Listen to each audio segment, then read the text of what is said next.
Hi, വയ്യാടിയുടെ പുതിയൊരു വീഡിയോയിലേക്ക് സ്വാഗതം. ആദ്യം തന്നെ ഒരു കാര്യം പറയട്ടെ, ആരെങ്കിലും വിശന്നിരിക്കുമ്പോഴോ വീട് മിസ് ചെയ്തിരിക്കുമ്പോഴാണ് ഈ വീഡിയോ കാണണേ. ഇത് കണ്ടിട്ട് വിഷമമായിട്ടുണ്ടെന്നുണ്ടെങ്കിൽ സോറി കേട്ടോ.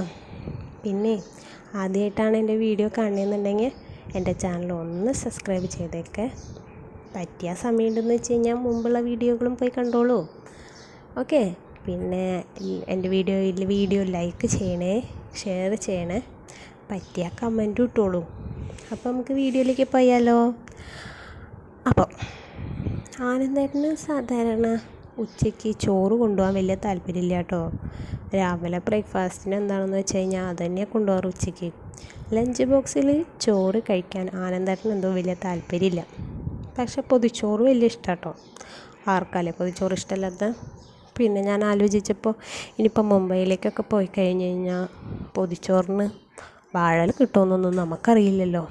ഇവിടെ ഈ വീട്ടിലാണെന്ന് വെച്ച് കഴിഞ്ഞാൽ ശരിക്കും ഉള്ള വാഴകളുള്ളതുകൊണ്ട് വാഴലയ്ക്ക് വലിയ ക്ഷാമമൊന്നും ഇല്ലാത്താനും പിന്നെന്താ എനിക്കൊരു കണ്ടൻറ്റും ആവുമല്ലോ. അപ്പോൾ പിന്നെ അങ്ങനെ ഇരിക്കുമ്പോഴാണ് രോഗി ഇച്ഛിച്ചതും വൈദ്യം കൽപ്പിച്ചതും പാലെന്ന് പറഞ്ഞ പോലെ ഇന്ന് രാവിലെ ഉപ്പുമാവ് കുറവായിരുന്നു. നോക്കുമ്പോൾ ആനന്ദേട്ടന് ഇഷ്ടമുള്ള കറികളുമാണ് കായം മെഴുക്കുവരട്ടിയും മോര് ഒഴിച്ചുകൂട്ടാനും.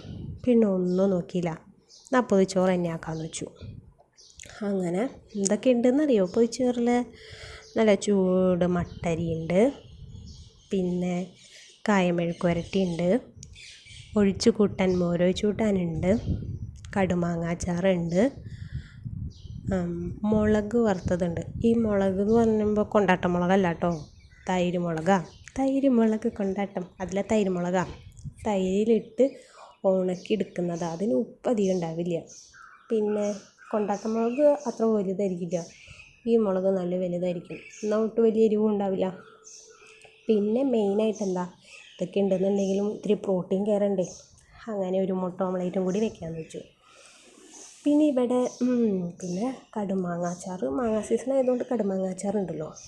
പിന്നെ മോരൊഴിച്ചുകൂട്ടാൻ്റെ കൂടെ കടുമാങ്ങാച്ചാർ സൂപ്പറാണ്. പറയുമ്പോൾ തന്നെ വായിൽ വെള്ളം വരണം. പിന്നെ ഇവിടെ മോരൊഴിച്ചുകൂട്ടാൻ ഉണ്ടാക്കുമ്പോൾ ലേശം മധുരം ഇടും. എൻ്റെ വീട്ടിലുണ്ടാക്കാറില്ല, മധുരം ഇടാറില്ല മോരൊഴിച്ചുകൂട്ടാൻ. ഇവിടെ മോരൊഴിച്ചുകൂട്ടാനും മധുരം ഇടാറുണ്ട്. നിങ്ങളുടെ അവിടെയൊക്കെ എങ്ങനെയാണ്, മോരൊഴിച്ചുകൂട്ടാനും മധുരം ഇടാറുണ്ടോ? ഒന്ന് കമൻറ്റ് ചെയ്തേക്കോളൂ കേട്ടോ. എനിക്ക് പൊതുവേ മധുരമുള്ള കൂട്ടാനുകൾ ചോറിന് കൂട്ടി കഴിക്കാൻ വലിയ ഇഷ്ടമില്ല. അതുകൊണ്ട് തന്നെ മാമ്പഴപ്പുളിശ്ശേരി എനിക്ക് തീരെ ഇഷ്ടമില്ല. അയ്യോ, അത് കേട്ടിട്ട് ആരും എന്നെ മാമ്പഴപ്പുളിശ്ശേരി ലവേഴ്സ് ആരും എന്നെ ചീത്ത പറയരുത് കേട്ടോ. ആരെങ്കിലും മാമ്പഴപ്പുളിശ്ശേരി ലവേഴ്സ് ഉണ്ടെന്നുണ്ടെങ്കിൽ ഒന്ന് കമൻറ്റ് ചെയ്തേക്കൂ കേട്ടോ. അപ്പോൾ എനിക്കെന്തോ മോരൊഴിച്ചുകൂട്ടാൻ്റെ കൂടെ പപ്പടം കൂട്ടാൻ എനിക്ക് തീരെ താല്പര്യമില്ല. മോരും മോരൊഴിച്ചുകൂട്ടാൻ്റെയും കൂടെയൊക്കെ പപ്പടം കൂട്ടുമ്പോൾ പപ്പടത്തിന് എന്തോ കയ്പുള്ള പോലെ എനിക്ക് തോന്നുന്നു. അപ്പോൾ അതുകൊണ്ട് ഞാൻ ഇന്ന് വെറൈറ്റി ആയിക്കോട്ടെ എന്ന് വെച്ചാൽ, ആനന്ദേട്ടന് പ്രശ്നമൊന്നുമില്ല കേട്ടോ. പക്ഷേ ഇന്ന് വെറൈറ്റി ആയിക്കോട്ടെ എന്ന് വെച്ച് ഞാൻ പപ്പടത്തിന് പകരം ഫ്രെയിംസാണ് കൊടുക്കുന്നത്. അങ്ങനെ എല്ലാം പൊതിഞ്ഞ് വെച്ച് റെഡിയാക്കി വെച്ചു ആനന്ദേട്ടനെ കൊണ്ടുപോകാൻ വേണ്ടിയിട്ട്. അടുത്ത വീഡിയോയിൽ ഇനി കാണാം. അതുവരെ ബായ്. അപ്പോൾ എല്ലാവരും ഹാപ്പി ആയിട്ടിരിക്കൂ കേട്ടോ. അടുത്ത വീഡിയോയിൽ കാണാം കേട്ടോ നമുക്ക്.